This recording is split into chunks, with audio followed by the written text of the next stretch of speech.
Prime Minister Ranil Wickremesinghe has informed the Presidential Commission of Inquiry to investigate fraud and corruption in the current administration that he is unable to appear before the Commission tomorrow. A spokesperson for the Commission stated that the Secretary to the Prime Minister, Saman Ekanayake, had informed of this in writing. The Prime Minister was summoned to appear before the Commission tomorrow to testify on the questionable dealings surrounding the lease of a building in Rajagiriya to carry out the operations of the Ministry of Agriculture. The Secretary to the Prime Minister has informed that the Prime Minister will be in Mannar tomorrow to attend a number of events and hence unable to appear before the Commission. As a result, the Commission has reissued summons to appear before the Commission at 9:30 a.m. on Monday, the 16th of September. Meanwhile, Minister of Education Akil Viraj Karyavasam appeared before the Commission once again. The Minister appeared to testify on investigations into an issue surrounding a decision to print colour photographs of the Minister on textbooks and disciplinary action taken against the Director of Distribution IKM Ilangasinghe. The Minister testified for a period exceeding 1.5 hours.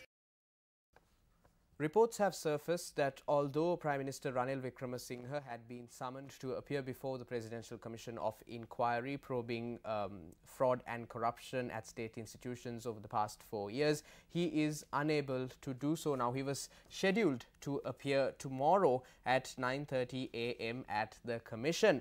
Now, on previous occasions, the Secretary to the Prime Minister, Saman Ekanayake, and Parliamentarian Duminda Dissanayake were summoned to appear before the Commission, and Duminda Dissanayake was the former Minister of Agriculture as well. So, when Duminda Dissanayake was testifying before the Commission, one of the facts which was revealed was that when he had presented the cabinet paper to move the Ministry of Agriculture to the DPJ building in Rajagiriya, it had mentioned that this was done based on a recommendation made by the Prime Minister Ranil Wickremesinghe, and that has served as the basis to summon the Prime Minister to appear before the Commission.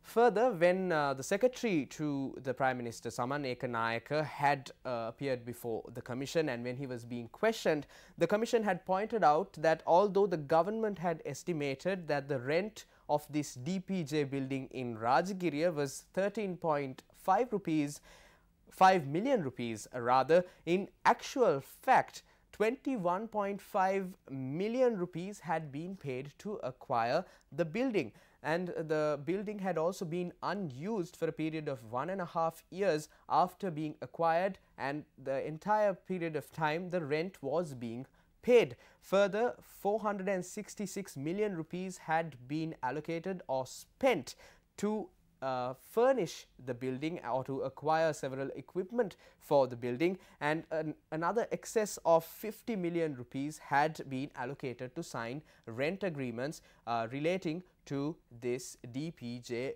building. Now, after considering all of these expenses, the Commission had questioned the Secretary to the Prime Minister as to whether, if all of these expenses were taken together, the building could have been bought outright, if it could have been purchased without being rented. And surprisingly, at the time, even the Secretary to the Prime Minister had agreed that with the members of the Commission that the purchase of the building could have been done outright instead of renting this building.